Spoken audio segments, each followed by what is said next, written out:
नमस्कार दोस्तों, आप सभी का स्वागत है हमारे चैनल पीसीएम क्यूब पर। My self Saini Verma from NIT Agartala. आज हम लोग देखेंगे सेट थ्योरी में सबसेट क्या होता है, उप समुच्चय के बारे में देखेंगे।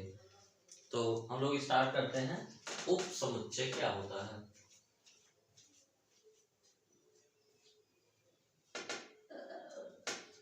उप समुच्चय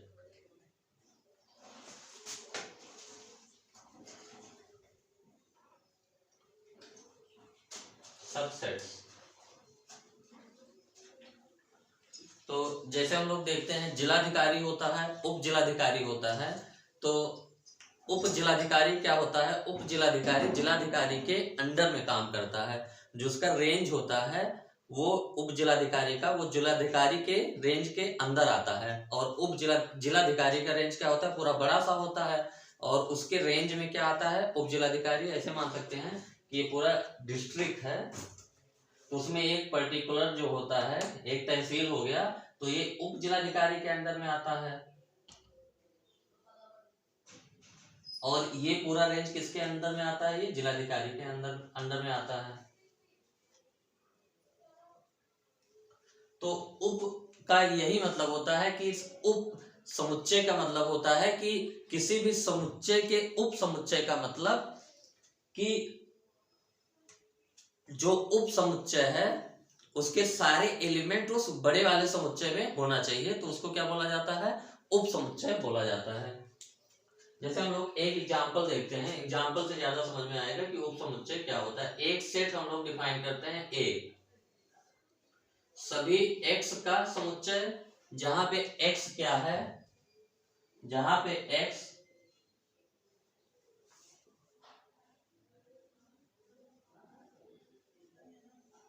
आपके स्कूल का एक विद्यार्थी है।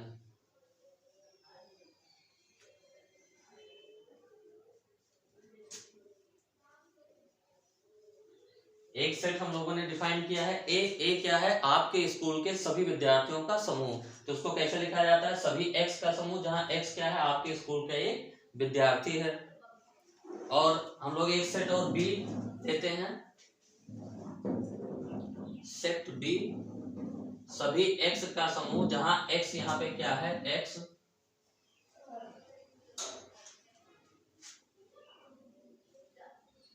आपके क्लास का एक स्टूडेंट है एक।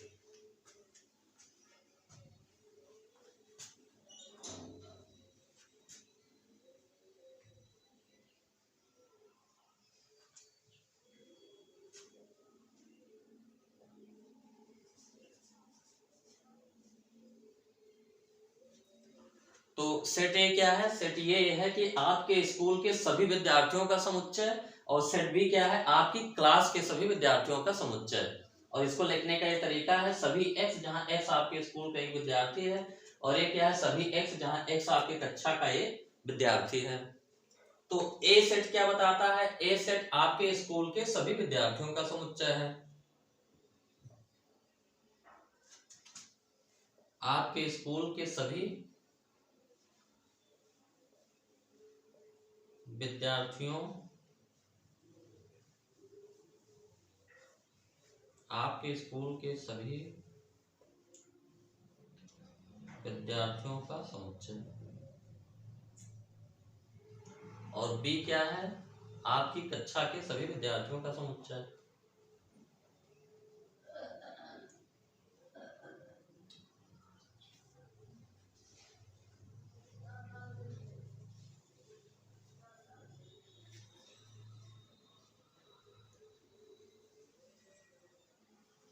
इसको हम लोग डायरेक्ट ऐसे भी लिख सकते हैं कि ए सेट हम लोगों ने कैसे डिफाइन किया?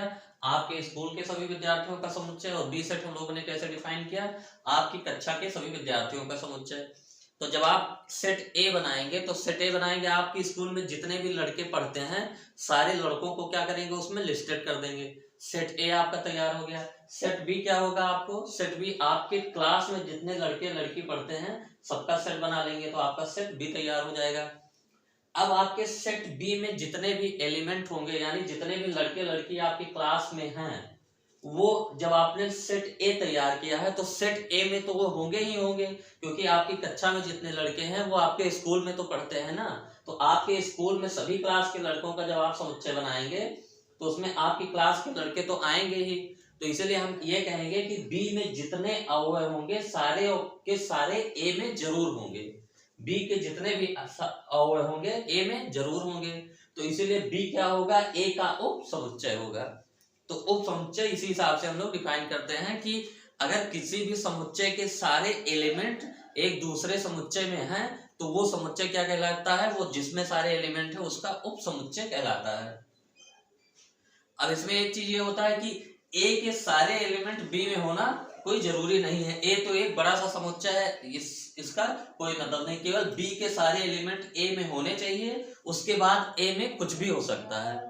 इससे मतलब हम लोगों को नहीं है, बी के सारे एलिमेंट ए में होने चाहिए और ए में बी के एलिमेंट के अलावा और क्या है उससे हमको मतलब नहीं है। तो हम लोग क्या कहेंगे कि बी ए का उप समुच्चय है। तो एक लाइन हम लोग यहाँ पे क्या लिखेंगे, यहाँ पे एकदम आसानी से समझ में आ रहा है, एकदम आसान सा है ये, इसमें कुछ है नहीं, कि समुच्चय बी के सारे अवयव समुच्चय ए में हैं। हम लोग क्या कहेंगे कि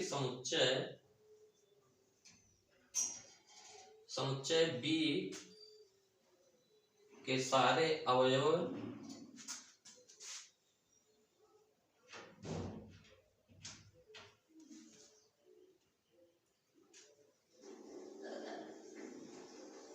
समुच्चय बी के सारे अवयव समुच्चय ए में हैं,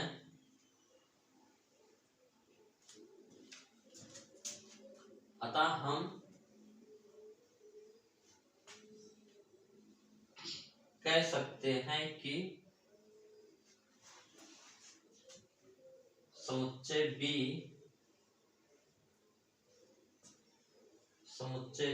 समुच्चय ए का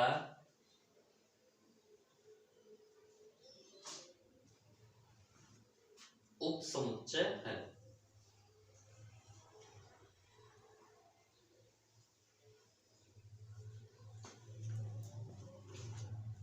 समुच्चय बी के सारे एलिमेंट आपके समुच्चय ए में मौजूद हैं, इसीलिए बी क्या होगा, समुच्चय ए का उप समुच्चय होगा। और इसको हम लोग मैथमेटिकली कैसे लिखते हैं, इसको लिखते हैं बी इज ये सिंबल होता है, B is subset of A, B A का उप समुच्चय है, ये सिंबल यूज किया जाता है। ये सिंबल का मीनिंग क्या होता है, सिंबल का मीनिंग होता है उप समुच्चय है। तो क्या है, बी उप समुच्चय है किसका, ए का, बी इज सबसेट ऑफ ए, ये सिंबल यूज किया जाता है।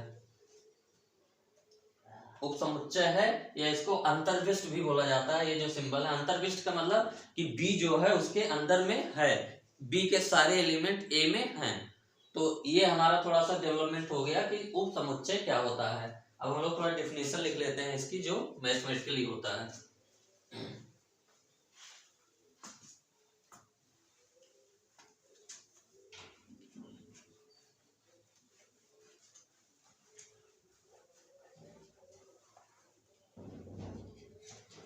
परिभाषा आपका शायद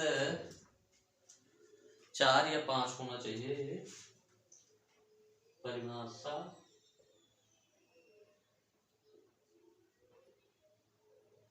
4 आपके एनसीईआरटी किताब में होगा ये उप समुच्चय।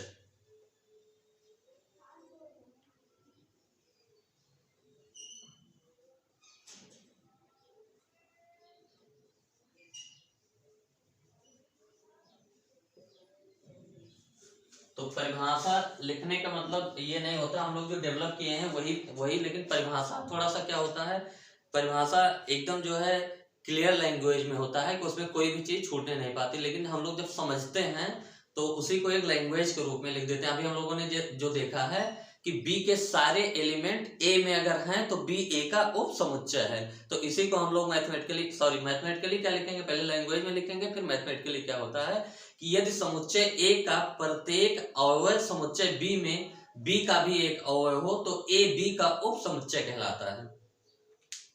क्या होगा इसकी डेफिनेशन कि यदि समुच्चय ए का प्रत्येक अवयव समुच्चय बी का भी एक अवयव है तो ए बी का उप समुच्चय कहलाता है। यदि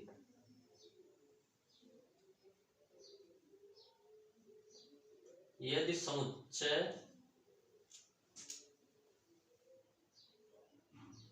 B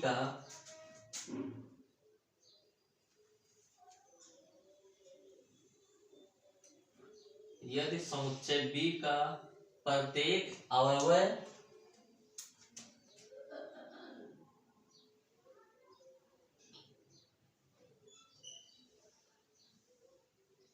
समुच्चय A का भी अवयव हो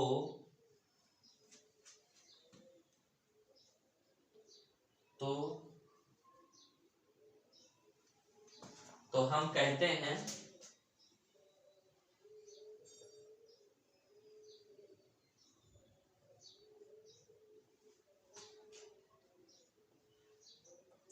कि समुच्चय B समुच्चय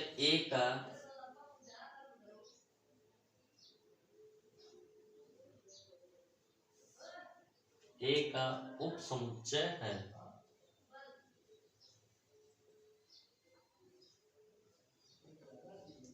वही बात आपकी लिखी है जो हम लोगों ने पहले देखा है कि यदि समुच्चय A का प्रत्येक अवयव समुच्चय B का भी एक अवयव है तो A B का उप समुच्चय कहलाता है। प्रत्येक अवयव समुच्चय A का भी एक अवयव हो तो हम कहते हैं कि समुच्चय B समुच्चय A का उप समुच्चय है, या ऐसे भी कह सकते हैं आप, तो समुच्चय B समुच्चय A का उप समुच्चय होता है, कहलाता है। इसको लिख लेते हैं कि अवयव हो तो समुच्चय B समुच्चय A का उप समुच्चय कहलाता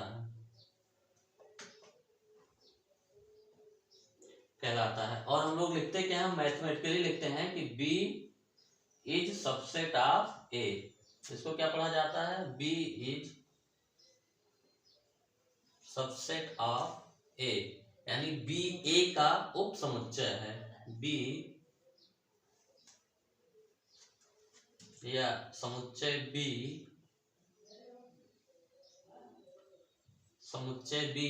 समुच्चय A का एक उप समुच्चय है।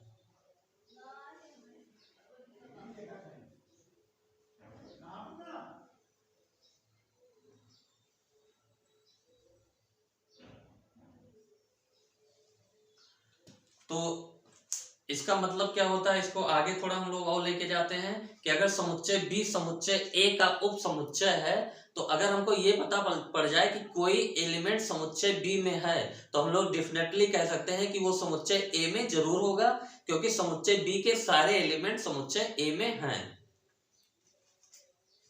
तो हम लोग कहेंगे, इसको ऐसे कहेंगे कि A is subset of B। कब, इसका मतलब क्या होगा, यदि कभी कोई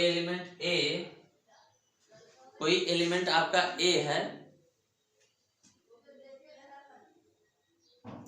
समुच्चय B का प्रत्येक अवयव समुच्चय A का, तो यहाँ पे लिखेंगे हम लोग B is subset of A। यहाँ पे हम लोग चल रहे हैं B is subset of A। तो हम लोग क्या कहेंगे, यदि कभी A कोई एलिमेंट है, A बिलोंग टू B, यानी हम लोग कहेंगे कि अगर B A का सबसेट है और A कोई एलिमेंट है, ये कोई भी अवयव है बिलोंग टू B, यानी A कोई एलिमेंट है जो सेट B में है, A कोई एलिमेंट है जो सेट B में है, तो इससे हम लोग क्या कहेंगे कि वो एलिमेंट A जो है सेट A में भी जरूर होगा। ये इंप्लाइज दैट इसको पढ़ा जाता है। इसका मतलब होता है कि इसका मतलब कि तात्पर्य है, इसका मतलब तात्पर्य का मतलब क्या होता है, मीनिंग, कि A बिलोंग टू B का मतलब है, ये तात्पर्य है कि वो A जो है A में भी होगा, A बिलोंग टू A। ये मैथमेटिकली लिखा जाता है कि B is subset of A। यदि कभी A कोई एलिमेंट है, कोई भी अवयव, अगर हमको पता चल जाए कि ये अवयव B में है तो इससे ये मतलब निकाला जाएगा कि वो अवयव A में भी जरूर होगा। तो इसको क्या लिखा जाता है, इसको जो है मैथमेटिकली हमने क्या लिखा, बी सबसेट ऑफ ए, यदि कभी A belong to A implies that A belong to A. इसका मतलब ये हुआ कि बी अगर ए का सबसेट है, इसको पढ़ा क्या जाएगा, ये बी समुच्चय ए का सबसेट है तो कोई भी अवयव इस अगर बी में है तो वो ए में जरूर होगा। तो इसको हम लोग लिख लेते हैं कि समुच्चय बी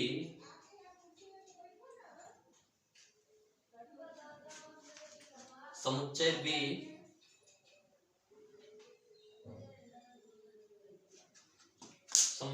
ए का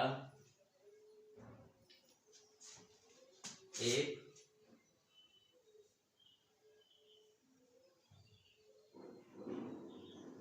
उप समुच्चय है। हम लोग क्या देखते हैं कि बी जो है समुच्चय ए का एक उप समुच्चय है।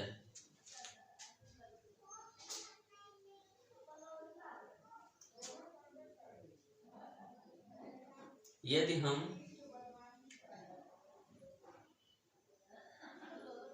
कहें कि कोई अवयव ए समुच्चय बी का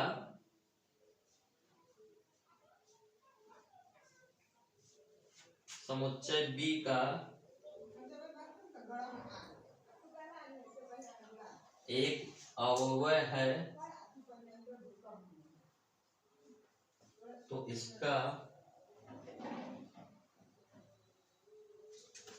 तात्पर्य है कि अवयव ए समुच्चय ए का भी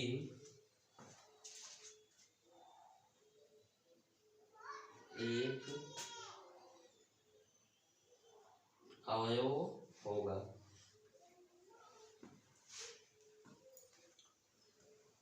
तो फिर हम लोग एकदम शुरुआत से थोड़ा रिवाइज कर लेते हैं। हम लोगों ने एग्जाम्पल क्या लिया था उस समुच्चय को समझने के लिए कि आपके स्कूल के सभी लड़कों का समुच्चय, उसको सेट ए से हमने दिखाया था और सेट बी से हमने दिखाया था आपकी क्लास के सभी बच्चों का समुच्चय।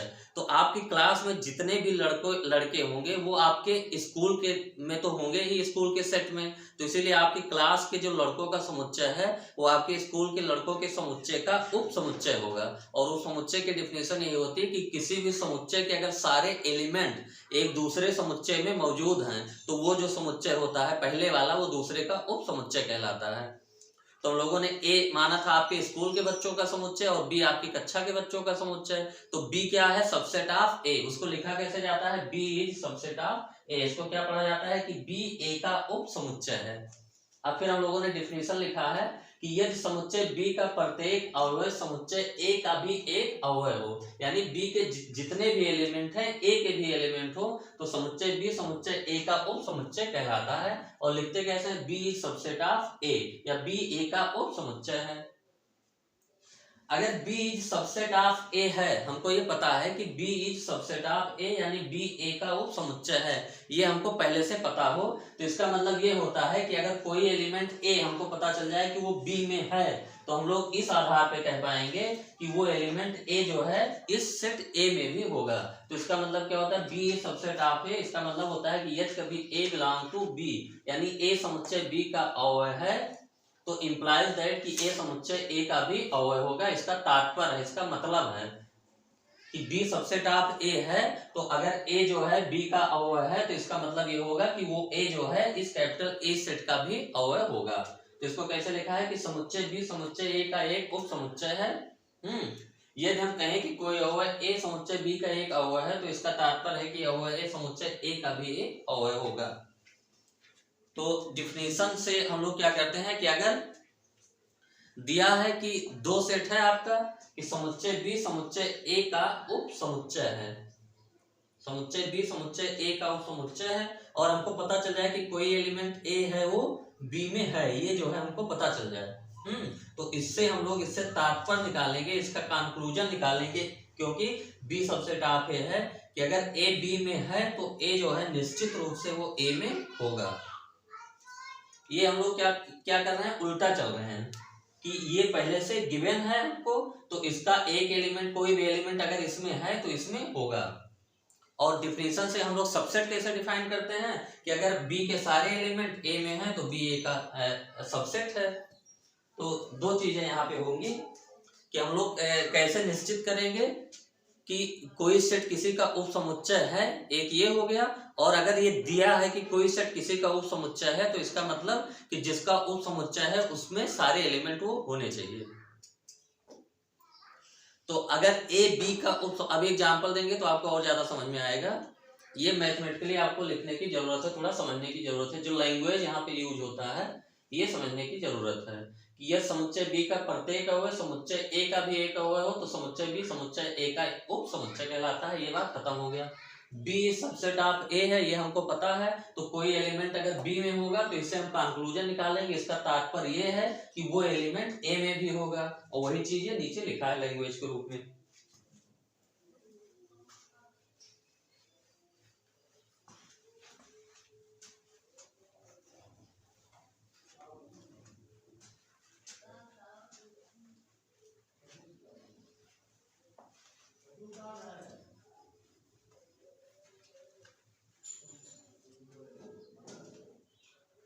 तो अभी हम लोग ज्यादा जो है इसकी डिफिनेशन पे नहीं जाएंगे, सीधा सीधा बस इतना आपको ध्यान रखना है कि अगर किसी भी समुच्चय के सारे एलिमेंट एक दूसरे समुच्चय में मौजूद हैं तो जो दूसरा वाला समुच्चय है वो पहले वाले समुच्चय का पहला वाला समुच्चय है वो दूसरे वाले समुच्चय का उप समुच्चय कहलाएगा। बस सीधी सी बात है, इसमें ज्यादा दिमाग लगाने की जरूरत नहीं है। और अगर ये दिया हो कि B A का उप समुच्चय है तो हम लोग क्या कहेंगे सीधा सीधा कि B के सारे एलिमेंट जो है A में जरूर होंगे। बस यही मतलब है।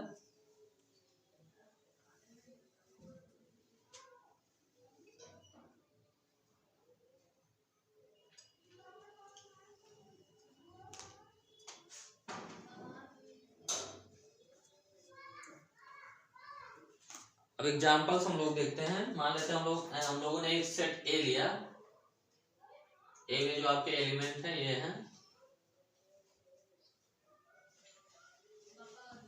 और एक सेट बी हमने लिया, इसमें जो एलिमेंट हैं।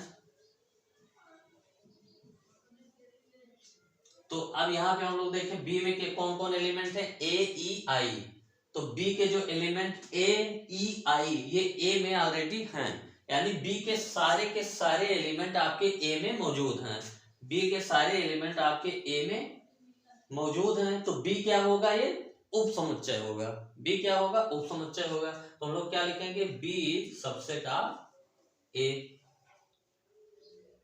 और एक चीज यहां से ये भी हम लोग देखते हैं कि बी के सारे एलिमेंट ए में हैं लेकिन ए के सारे एलिमेंट बी में होना जरूरी नहीं है। अगर बी के भी ए के भी सारे एलिमेंट बी में हो जाएंगे तो दोनों क्या हो जाएगा, समान समुच्चय हो जाएगा। एक एग्जांपल हम लोग और लेते हैं, एक समुच्चय ए।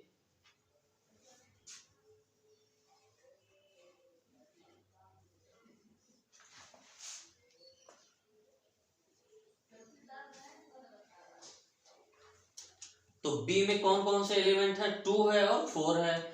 ए में बहुत सारे एलिमेंट है लेकिन 2 और 4 जो है, बी के जो सारे एलिमेंट है 2 और 4 ये ए में मौजूद है ऑलरेडी। ये सारे एलिमेंट ए में मौजूद है। तो हम लोग क्या कहेंगे कि बी जो है ए का एक उप समुच्चय है। इसको क्या लिखा जाता है, पढ़ते हैं आप, B is a subset of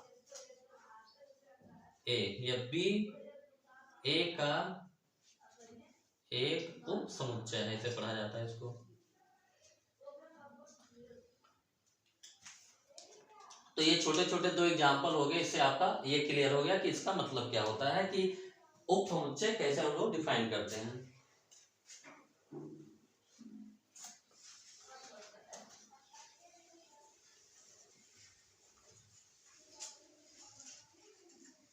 तो सारे के सारे एलिमेंट आपके अगले उसमें समुच्चय में होने चाहिए तो उप समुच्चय होगा। अब हम लोग एक एग्जाम्पल और देखते हैं थोड़ा सा इसको। ए हम लोगों ने एक सेट लिया, वही पुराना हम लोग देखते हैं, ए ई आई ओ यू। और बी हम लोगों ने सेट लिया एक, यही है ए ई आई ओ यू। अब हमको ये देखना है कि बी जो है ए का उप समुच्चय है कि नहीं है। बी ए का उप समुच्चय है कि नहीं, यानी बी के जो सारे एलिमेंट हैं वो ए में है कि नहीं।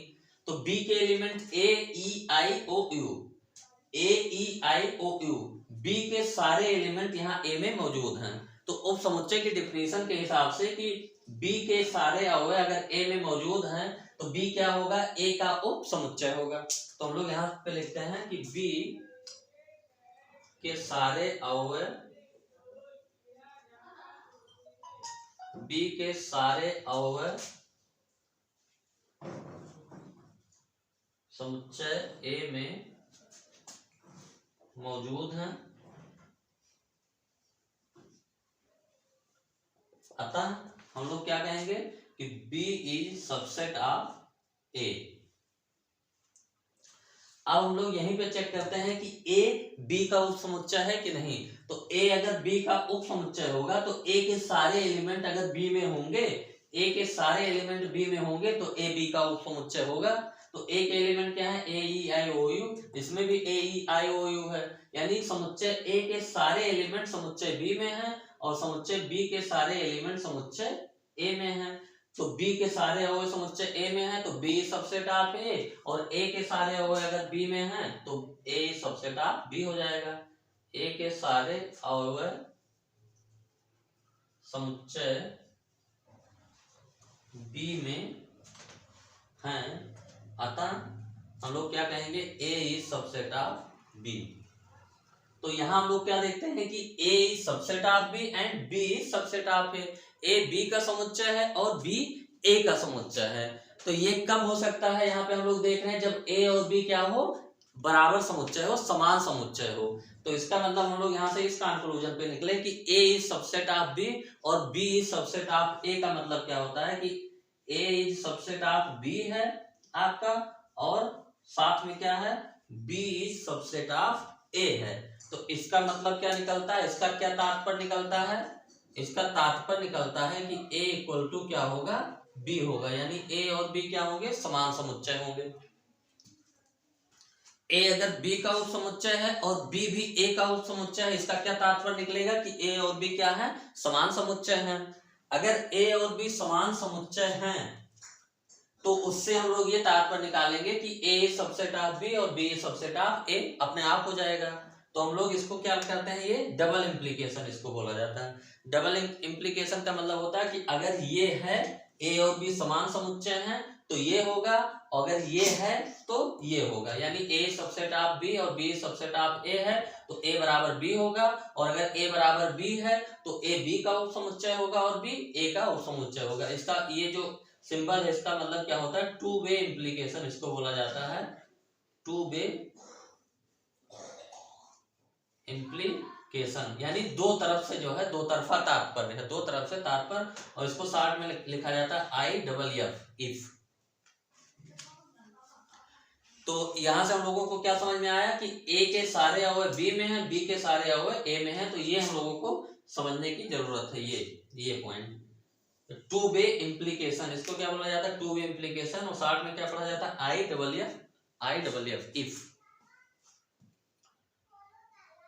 ये अगर है इसका मतलब होता है तो ये होगा, और अगर ये है तो ये होगा।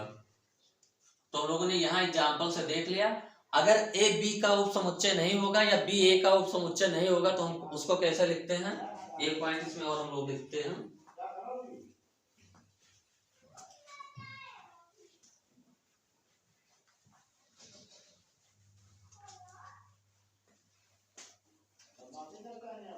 एक पॉइंट और हम लोग लिख लेते हैं कि एक सेट ए हम लोगों ने ले लिया,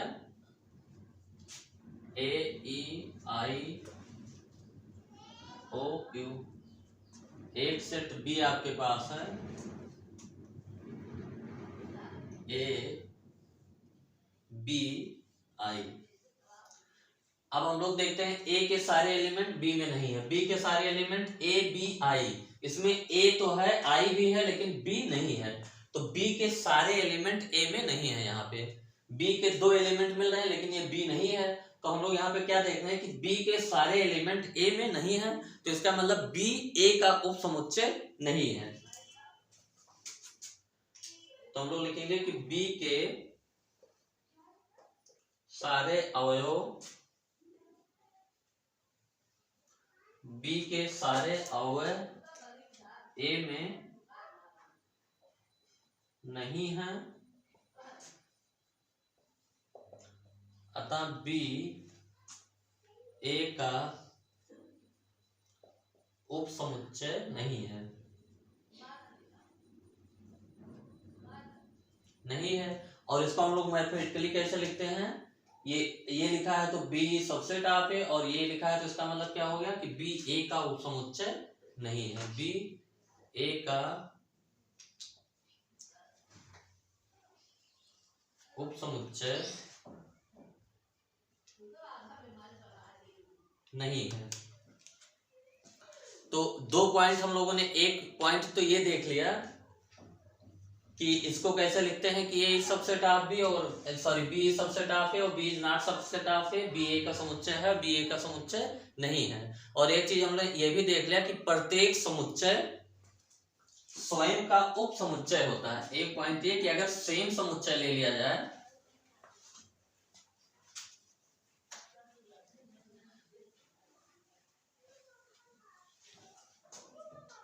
मतलब कि एक सेट हम लोगों ने ए लिया, ए ई आई ओ यू, फिर दूसरा सेट भी हम लोग यही सेट ले लेते हैं, ए ई आई ओ यू।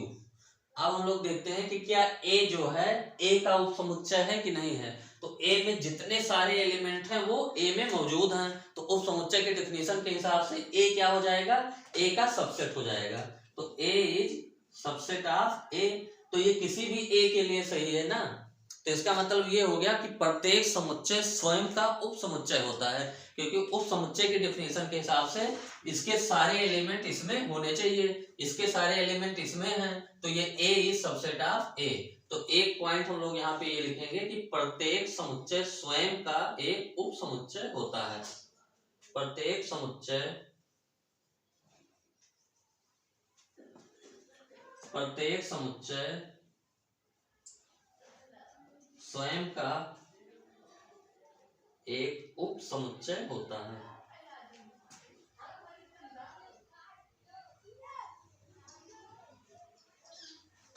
एक पॉइंट ये हो गया।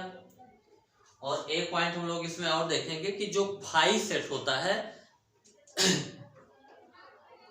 यानी ऐसा सेट जिसमें एक भी अवयव नहीं होते।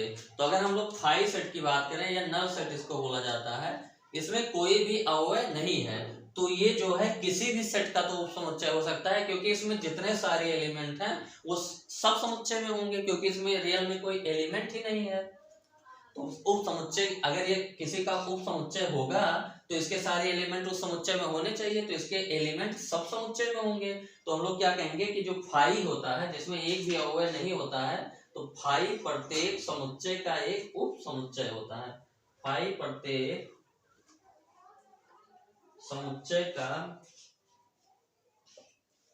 एक उप समुच्चय होता है।